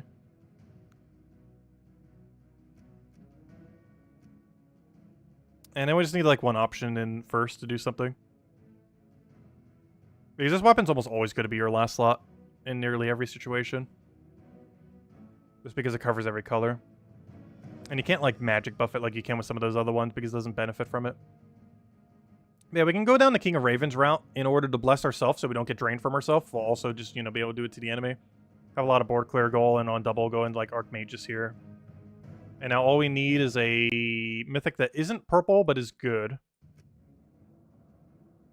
Let's see. What do we even want here? Oh, wait, what did you mention about Tyrion? Wait, I didn't see the other conversation. Let's see. Oh, your dog's a Doberman, by the way. Nice. Let's see. Yeah, it's not better than Bane of Mercy. Like, very few things are. Bane of Mercy is really insane. I'm not sure what I want with this. It's why I'm trying to use it more for its bless mechanic and not its curse. Like, every team I'm building around is almost all curse. Though, as I say that, this one actually is based on both. Because we need the curse so we can drain them, but we also need the bless so we don't get drained. I'm trying to think, what else is under that category that we can kind of utilize for, like, a drain team that isn't purple related? The problem is most mana drainers are purple. We could do Famine. Do we bring back Famine meta? Yeah, it's time. Let's go Famine. Let's go double purple into, that's so much purple. We have way too much purple. But what else are we putting it into? Purple yellow? This is definitely an Umbral Star based team. That's for sure. Purple yellow minus red. What is this team? This is like old OG, mass mana drain meta. But with completely non-OG options other than Famine. Purple, I need you. We get like 1 billion purple every time we touch one. The problem is initially touching one. I think we got everything we need to get rolling. Alright, now we just go mana drain him for 1 billion. Oh, but you have immunes? Well, we got an option for that. Go, Umbral Star, curse it. Go, go, go. Alright, now we win. We have the 4 times curse. We could drain them every turn. I have the Famine ready to go. Actually, let me just go Famine one for fun. Here you go, have a Famine. Oh, I like this team. Is it a good team? No. Thematically, though, I like what it's doing. Let's see. Famine is such a bad tank, though. I think he has Reinforce for 1 extra armor restoration per turn. And that's like the only thing he has going for him. We have a Famine again, so we're actually going to let that do its thing. Get our damage down, get like a Famine in there. Actually, you have no score reduction. Goodbye, Famine. I don't know, we should put a tank there or something. Honestly, we'd be better off almost with Gargoltha. I like the premise of what it's trying to do. It's just not practical with Famine there. The rest of the premise of the team works, though. Because we just curse them so they don't have immune to mana drain. While having a team that benefits a lot from that coloration. And then we simply just keep mana draining them. While getting some really hefty damage on them. It works pretty well. You would also get quite a bit of value from just putting Bane of Mercy there. I don't know. Let me go figure out something else we want for our first slot. Theoretically, we could just put Bane of Mercy. My only concern is not enough damage. I kind of want to put a purple damage source, but then we have to use Throw as a first slot, which might be even worse. I'm trying to think of what is... maybe not purple. What is...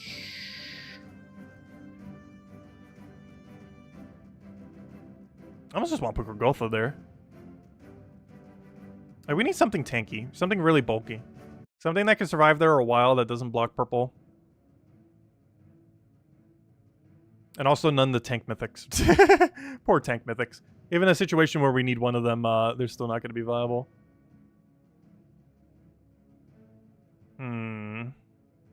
Actually, we could go down the Stonehammer route, technically. Mostly because this would give us Curse Stun.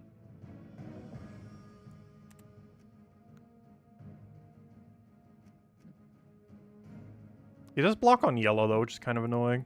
Because when we get the Umbra Stars, it's all going into him instead. I'm also minus red, which is kind of awkward there. Oh no, we'll try with him initially. He's 80% reduction. He's immune to stun. He's 4 times stun to go with our 4 times curse. And I don't want to go Obsidious because he blocks on words. He blocks on purple.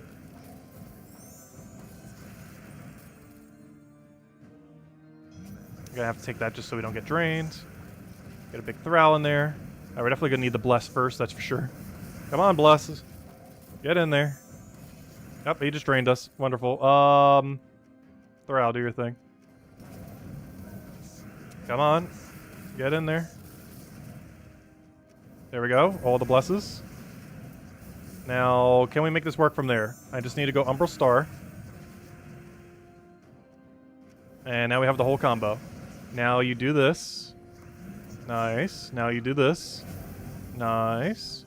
Now we do that 1,000 more times because I just realized that's my only damage source now because you're not actually doing any damage. Oh, we can still make this work. Alright, we got frozen again. Well, we got an answer for that. Bless everything. And then we do it again. And then we do it again. Oh, no, it doesn't really work out. I like the premise of this team. I'm just trying to figure out what we can offset to have enough damage output. Like, I need Thrall to simultaneously be in first slot, but not die. And you can't have it both ways. He could be in first slot, but he's going to die within seconds.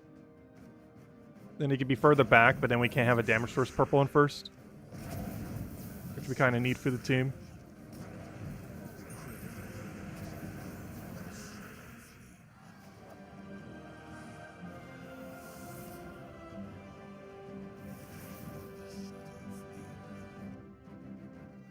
Alright, we definitely want to switch out our troop. For what, though?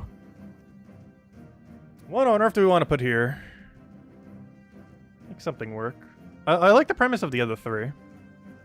Together. Just the first slot that isn't really cutting it. I like the idea of putting a stun there. We technically could go down the Obsidious route.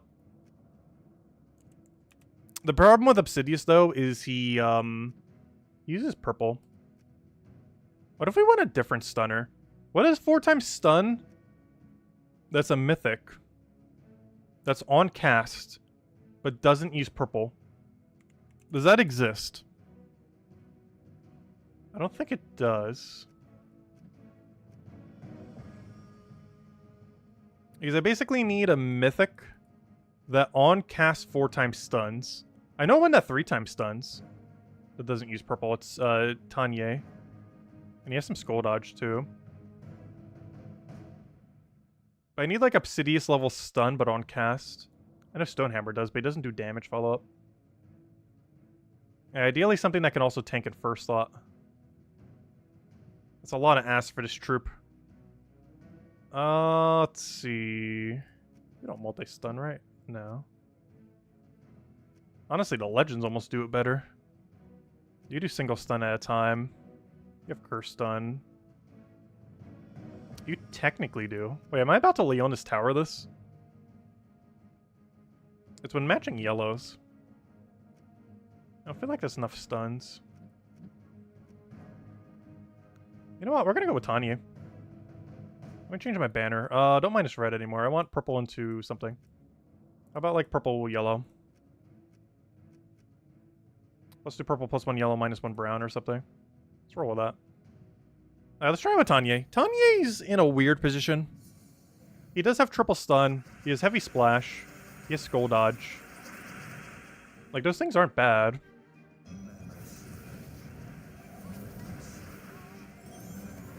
No, we need a purple.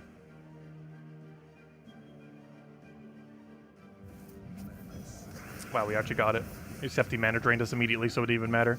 Tanya, you're still useless. The second a skull looks at him, he's like, oh, we're dead. Yeah, the problem is something... I'm trying to find a damage source that can also tank. Like, we're asking for too much from our first slot. That also has stun.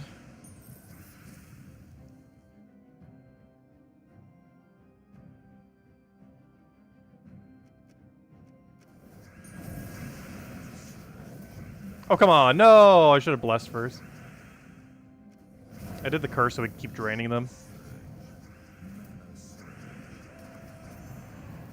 His damage output's not horrible, though. I forgot, you don't double tap when there's one left, do you? So it would have been better off just going Tanya there. Though it is a weird situation where Tanya Yachi is slightly more optimal. Which is not something it generally gets to do. It's not a bad mythic, there's just so few cases where it's worth bringing up. So this kind of function here. So we do that. I like the premise of what this is trying to do, though. I just don't feel like it does it good enough. But the overall premise of the team's pretty fun.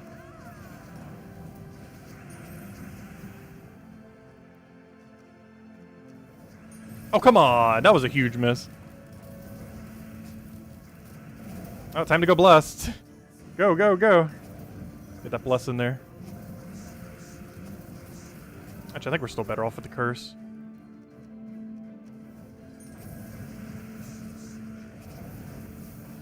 And let's match. You like wand in first? I know, we could try a wand first team. We would definitely have to go down the leprechaun route if we do, though.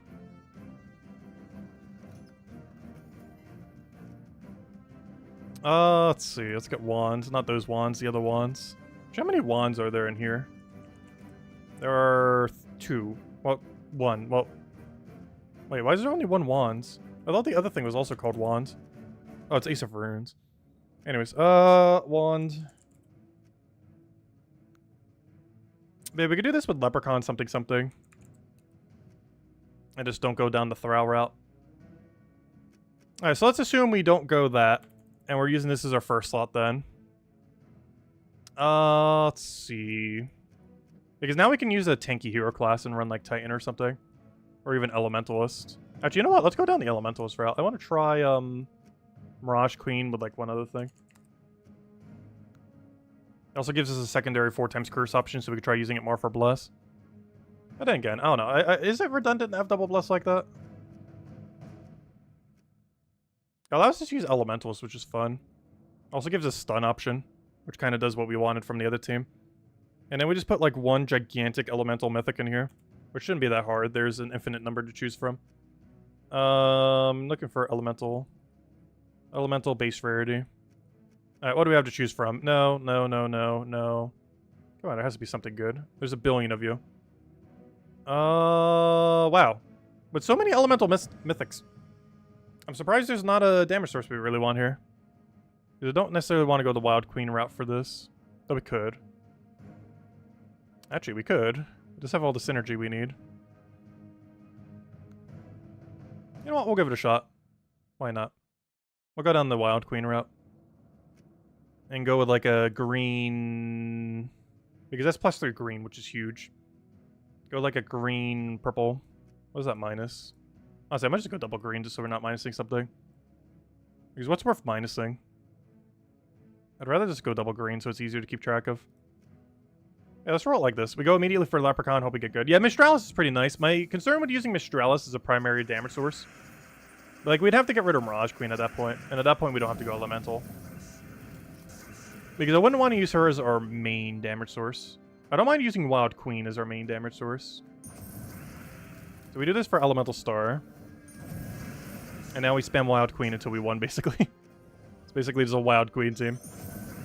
Oh, we do have to deal with Entangle, though. Our own Entangle can kind of get in our way. In the wrong circumstance. Yeah, we just go for Elemental Star again. Get our Bless.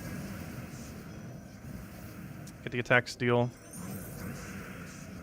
Now we have no attack left to steal. It's the only problem with running it like this. Is it so efficient at negating their attack that I don't even have any attack to steal. Which is kind of a weird problem to have. That his team is so good at zeroing the enemy attack that I can't steal their attack because there's no attack to steal because everything's 0. Especially if we get the 4x curse down in the battle.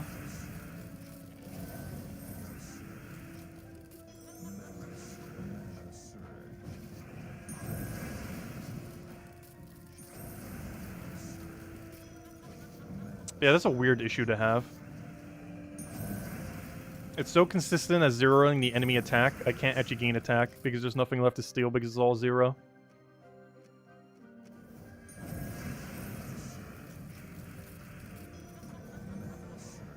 Yeah, I like this team. That's what it needs to do. Has a lot of flexibility. It definitely makes sure they have 0 attack, that's for sure. If anything, almost too well. Let's see. Go for Leprechaun.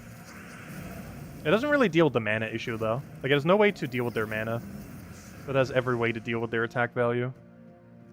Also, wow, you just got obliterated. You're the triple green guy, aren't you? I was gonna say. There's no way we would have taken that much damage otherwise. I'm gonna go for the Curse here to get rid of Bless. This also allows us to be able to extra turn everything on an Elementalist. But now it's dead, so can't quite do that. We'll go for that. Get a lot of mana. Get a lot of damage. Do it on Wild Queen. Dead. Slowly remembering why I put Wild Queen in S tier. When she works so absurdly good. Wild Queen and Wild King are kind of insane. The value they get is absurdly high for a Scroll Spammer. Or just for a trip in general. He's about to 4 times cleanse. So it wouldn't make sense to go for that right now. We'll go for the Bless because there's no point 4 times cursing, which is going to be cleansed off. And now they're all disabled, so we just throw down a Wild Queen and just kind of go crazy from there. Steal their non-existent attack. Wait, do I really not have... How on earth do we not have green skull alignment right now? All this board, and you're telling me we don't have green skull alignment anywheres on it. Oh, fine, we'll do the other method. And now we click the button. That should be enough damage to kill. Ah, there we go. Yeah, I like this one.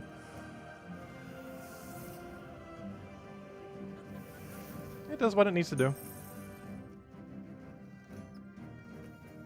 I'm not a fan of this one, though. Let's go try making a low rarity build. I like the premise of King of Ravens, I just feel like it doesn't work. And there's better ways to make it work. Like with Bane of Mercy, for example. So I think we're going to try making a low rarity version of this thing. What's a low rarity thing that would benefit from Blow or Curse? Actually, oh, I was going to say Mang. But, or Bless or Curse, I mean. I was going to say Mang, but I forgot we can't use Mang and Wand. That'd be impossible. Let's see. I might keep the Thrall. You could allow the Leprechaun as well.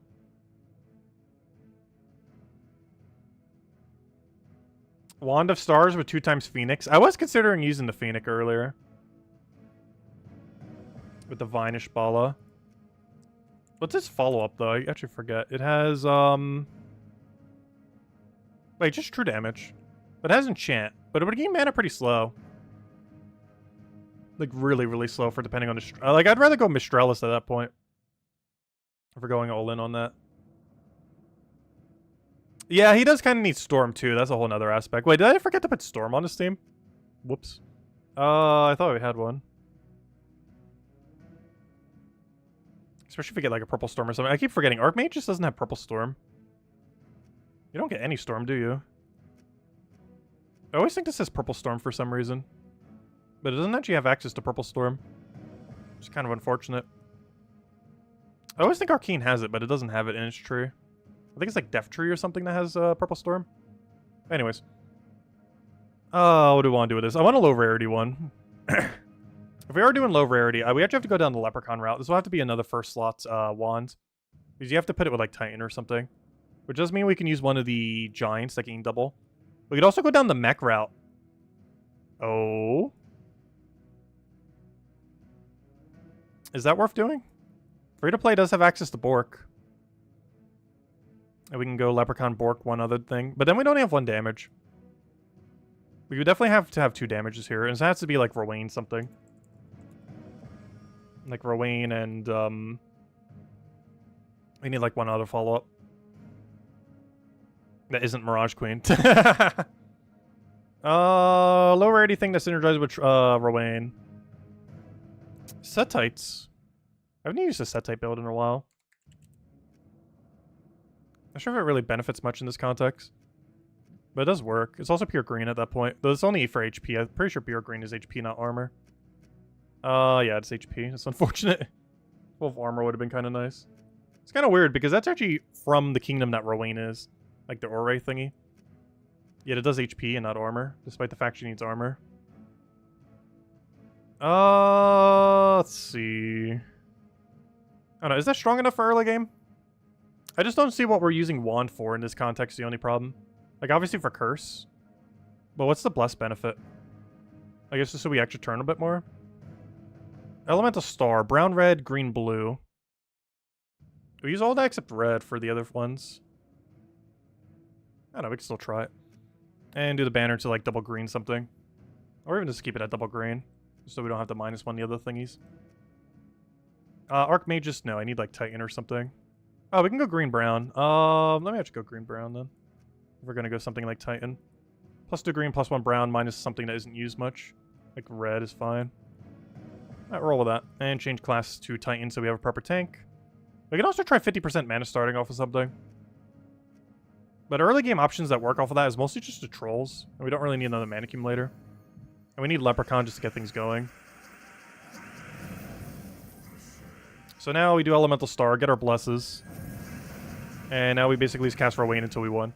We throw Setite first, get Rowan boost ratio. Oh no, my bless! It has been cancelled by Curse. Okay, we'll throw down Rowan. And then we rinse and repeat. Throw down Bless. We throw down Rowan because we already have enough damage. But if we didn't, we throw down Setite. Oh no, it does what it needs to do. You get 4 times Curse if they have Submerge or Barrier. You get 4 times Bless if you need to protect yourself. For example, they're about to 4 times Web us on this battle. So, even though we didn't utilize it as much last battle, we can actually 4 times Bless ourselves here. And protect ourselves from that mechanic. You create a lot of purple, which makes me kind of want to go for Curse here. So I'm actually going to go for that first, just to get our mana back. And then we can go for the Bless. But at this point, I'm not sure we're even going to need the Bless. Let's take every extra turn from the board. Let him do whatever with that. That's fine. I kind of want that Skull. What are you about to do? You're about to convert Brown to Web. Brown to Web does not do anything scary here, so I can actually just let you do... Oh, actually it does. Never mind. I'm going to Skull Distract you. I'm going to go Scatter. Ah, Setite's not enough here. Alright, quick. Get Elemental. Clear the board. We need a fresh board. Okay, now we can go do our thing. Are you doing anything dangerous? No. You're just going to get some mana. So I'm just going to buff up. Then we go for Rowan. I'm not sure if that's enough damage, but it is a lot of damage. Also, I just realized I'm not on armor right now. He's actually be dead by now if we had armor set. Because I think I still have magic set or something right now. Which is quite a bit less damage. Oh, there we go. Yeah, that is what it needs to do. Pretty good early game team. This is what, that covers everything. You have your 4 times Bless, you have your 4 times Curse. You have all the mana you need. You have Rowan for damage, you have Setite for backup damage, and to keep Rowan alive. I know, that's what it needs. And has the flexibility on the status effect, which obviously all the Wand teams do. That's pretty much the whole gimmick of Wand. Is to have either choose between the Bless or Curse when you need it. Or you could also pick based on the mana accumulation. Oh, we just throw Setite, get our buff, throw Rowan, rinse, repeat, throw Elemental Star, get our buffs back. We could Curse them if we truly had to, but in this context we don't really need it. Throw Setite for the buff. We throw down Rowan for the finisher. I think we could have already just clicked Rowan, but oh well. And yeah, you just 2-cycle and then you win. It does what it needs to do. And nothing on this team is higher than an Ultra Rare, not counting the weapon. But of course it's a team based on the weapon. Actually, never mind. Rowan's an epic, but it's a free epic you get from Forest of Thorns. So it doesn't really count. It's easier to get than Setite Warrior, which is an Ultra Rare, since you get it guaranteed for free. He's about to Mercy. I don't really have a counter to that, so our best bet is go. Umbral Stars. Save us. Yeah, we'll take the red. Take every last extra turn. No, he still has Mercy alignment. What am I supposed to do to that? I guess I could take the yellow, but then he just skulls. He's gonna Setite and do the other thing. But you know what? I'm gonna Curse. He has Bless right now. We're gonna try the Curse. There's so much alignment, we're probably gonna get it. And this would ideally give a board where he can't Mercy. And look at that, he can't Mercy anymore. So now we go for Setite. He no longer has Bless. I mean, he no longer has Barrier. And then we go for Rowan, so we don't have to worry about Barrier. He does get Cleanse, but it doesn't really matter. We then Bless ourselves in case he wants to freeze us again. But yeah, this weapon has some interesting utility. I like it. And now we Umbral. Oh no! I was about to Umbral Star away your Barrier! No! I got a Setite Warrior away the Barrier. Oh wait, no, he already got it away. Okay, well, we gotta re-get it away. So we did that. We didn't go for the Rowan, and let's match. What a weird fight. But I had the low rarity one, still got it. I like it. This is what it needs to do. Classic little Rowan build. I haven't used Rowan Setite for a while, but it is a pretty good combo for it. It always has been. We've shown it a lot in the past. We just haven't used it much recently. It's always been a good combo for it. Should we go bring out the double Tesla now? What would it be? If we were to build a Tesla team, it would be like, what? Bork as our man accumulator, Hero as mech, and double Tesla for like a mid-range build. I guess we could do that. Actually, I already have double Tesla right here. How convenient. But yeah, we could go like Bork and go wand. Obviously, this is a wand team, so kind of need the wand. And do something like this. Put the wand in first, put Bork in second. Have double Tesla ready to fire. And this allows us to bless if we get annoying effects, and allows us to curse to get rid of submerge or barrier. And what on earth do we put this mana into? A couple different ways. I think we go into Bork though, like a yellow-brown. Yellow-brown minus purple seems fine. And we go mech. Mech is mostly just so Bork can go a bit quicker. We also have some starting barrier. It doesn't get to re-barrier, but it's fine. Also has Dispel. So we have another way to get rid of their effects if we don't want to curse. It's just basically a way to keep this team safe. Of course, we do not get to 50% mana start to Teslas, though. But we still have enough mana accumulation where that shouldn't really matter too much. Oh gosh, he has all-in damage here. We're probably going to die this first fight. He has a lot of initial pressure. Like turret 1 pressure, turn 2 pressure. So we'll take that over. We'll try elemental stars, see if we can get lucky here. Did we get lucky? We did. Okay, now we just click Bork. And now we click Tesla until we won. You know, I'm going to go for one more Bork preemptively. I'm going to do it off of a curse, though. And now we just Tesla, Tesla, Tesla, Tesla. Tesla number 1. Tesla number 2. I forgot we only need 2, don't we? But yeah, that has our 4 times... That basically gives us 2 different ways to dispel them. Not only can we do it off of extra turn, but we can also guarantee do it off of cast and keep them that way. We don't have a stun to go with it, though. But otherwise, it does basically everything it needs to do. Go for the big brown. Oh, I wasn't even paying attention to denial. Oh, did we just get infinite todded? I think we just got todded. Let's just run. It's quicker to run than to watch Todd loop. Round 2. Yeah, Bork. Honestly, I'm not a fan of Bork. Bork does not do enough destroys. Even at higher level range, I personally don't feel like it's worthwhile. But this isn't a low level range team. This is a mid level range team. But still, I'm actually not a fan of Bork. It has a lot of issues. Out of all the destroys, it's probably one of my least favorite to use. But it still gets the job done, so. And it is unique in that it has... Oh, I actually needed the bless. Oops. Well, he scored out of it, so it doesn't matter. I don't know, it kind of does what it still needs to do. But it's definitely one of my least favorite of the Mass Destroyers. But it's good when used with mech. It's also technically good with that 50% Beast team, but there's not really a 4 times Beast meta at the moment. If there ever was, Bork could make a pretty big comeback. But anyways, guys, any other questions? Also, gosh, we've been going for 2 hours now. I didn't even realize we went that long. That means we've been messing with Wand for like an hour straight. That's insane. It's a pretty fun weapon, though. I enjoy it. I guess we'll cover a video on it tomorrow. And then maybe do the other thing on Thursday or something. Yeah, we'll cover a video at some point tomorrow. I'll probably shift around some of the teams. Some of them I'm not fully happy with. Probably mention at least one more that we didn't mention during the stream as well. Probably a higher level range one. Oh yeah, I didn't hand out a second code. Here you guys go. Have a second code. I never did. I meant to at some point in there and kind of got distracted with the weapon. Here you guys go. Have a second code. Enjoy. But yeah, we'll be back tomorrow. Same time as always, 8 p.m. Eastern Standard Time, 1 hour prior to, or sorry, 2 hours prior to now tomorrow. Aside from that, we'll have a video going up on the new weapon. Going over everything with its strategies, use cases. It's an interesting utility weapon. It's definitely going to be useful forever. There will never be a situation where it's not. One team I should probably go cover for the videos, which is probably going to be its primary purpose, pure color teams. I think the only pure color team I technically showed was a 4 times green low rarity team. But honestly, 4 times pure color team seems like one of the best things it could be used for. Where's the team I mentioned? Wasn't there a 4 times, where'd it go? Wait, did I scrap it? I thought we had a 4 times green team. Oh, we didn't. Never mind. Oh yeah, this one. The low rarity team is actually 4 times green. And I personally feel like teams like this is what is going to be its main use case. This is a really good Guild War weapon. You can use it on any Guild War day, and it fixes the Bless Curse issue on literally every Guild War day. And I think this is the type of team that will be its main premise. Obviously, it's a low rarity build, but the premise of using Wand of Stars to cover whatever Bless or Curse option you're lacking for Guild War is probably going to be its entire purpose. You also have to keep in mind, you can use Bless to protect yourself from Infinite Loop Book.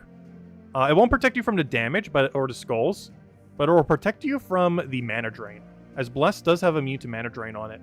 And this could basically be the whole purpose of Wand of Stars, is to be anti-book and to be a 4x Bless, 4x Curse fill-in for literally every Guild War day. It also mana accumulates for every color, though somewhat less so depending on what effect you need, because you can't really do yellow-purple properly. You still can get some mana, but you know, it's just destroying it. You're not getting a ton of it. Whereas if you do the Umbral Stars, you're getting mostly yellow-purple. If you do the other ones, you're getting the other 4. But it has a lot of potential, and it's mostly going to be a Guild War weapon, so I should probably mention at least one more pure color team, as its almost entire use case is Guild War. I'll probably show a purple one for the video, because Leprechaun's a really good synergy for it, because it's not blocked and you can immediately click it. You can also do Bane of Mercy and stuff, but then you have like double curse, but you can still kind of get away with it on like Yellow Day or something. Or maybe not Yellow Day, maybe Yellow Day. If you want to deny out Book, you can actually use, oh yeah, you know what, maybe we do show Yellow team for it. Because you could deny Book immediately and kind of go from there. There's a lot of things we could do with it. Gosh, we could mess with this for like another hour. But yeah, we'll cover a video just messing with a few more. Probably mostly Guild War teams when we mention the other ones too. Because it seems like its biggest use case is Guild War.